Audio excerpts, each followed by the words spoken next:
Hey guys, it's Kristen and welcome or welcome back. Today I am doing my July wrap-up.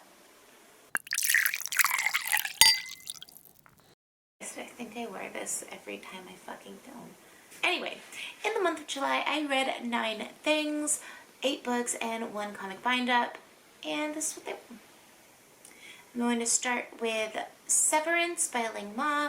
I did not start this in July, but I finished it in July. This follows Candace, a pregnant Bible producer. Like, she works for a company and who prints, a publishing company who prints books, and she was in charge of Bibles. So this follows her and her journey with a group of people after a virus outbreak, which I believe is called Shang Fever, that turns people into zombies. Not like Walking Dead zombies, like they're not gonna like come try to eat you, but they are lifeless beings who get stuck in cycles and just repeat those cycles until, I don't know, someone shoots them in the head or something. This is a good book. It was 4 out of 5 stars. Whatever. It was a good book. Definitely, I would recommend it. It took me a while to read, but I'm glad I read it. The next book that I read in July is The Honeymooners by Christina Lauren. This follows Olive and Ethan, who go on their respective siblings' honeymoon after they got food poisoning at their own wedding. I really like this book. It's an enemies to lovers story, and it was fun. I don't remember if I gave it 4 or 5 stars, but it's definitely like hovering in that range. Not that my star system actually means anything. Next, I read The 7 Husbands of Evelyn Hugo by Taylor Jenkins Reid. I loved this book. It follows Evelyn, who is a star, and it's just her telling her life story through her husbands to a reporter or a writer, and just revealing why she made certain decisions throughout her life, and just really owning up to the shit that she did. And I think that is something that is good to see and read about, because not a lot of people take ownership of their shit. I love Evelyn. I want to just love her always. Yeah. I'm pretty sure I gave Evelyn 5 stars. Next, I read The Overdue Life of Amy Beiler by Kelly Harms. This follows Amy, who is essentially a single mother of 2 children, whose husband went on a business trip one day and just decided he wasn't going to come back until 3 years later, and kind of just fuck up her whole groove of the life that she was forced to build because of him. So her husband comes back. He wants to spend time with his kids, which means she has time for herself for the first time in 3 years. I think this is a really good book for moms, for dads, just any primary caregiver,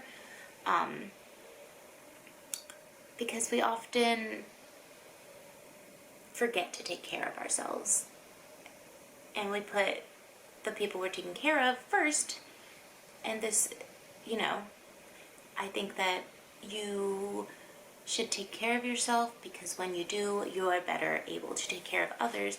And this book follows her through her time with herself. She takes a trip to New York and goes on some dates, while working out, you know, how she actually feels about her marriage and her relationship with her kids. It was really enjoyable. Next, I read Twilight by Stephanie Meyer. I know that there's some feelings about this book, and those are completely valid. I think that it's really shitty when authors don't do the groundwork for elements that they include in their books, whether it's fictional or not. I mean, there's some sort of like respect to be had for this type of stuff. That being said, I enjoyed this book because I read it for what it was, which is a really bad young adult paranormal romance. I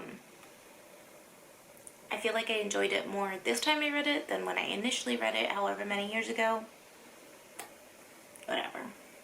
Next, I read The Kiss Quotient by Helen Huang, and I loved this fucking book so much. This follows Stella, who is an autistic economist. She hires Michael to teach her how to be with people.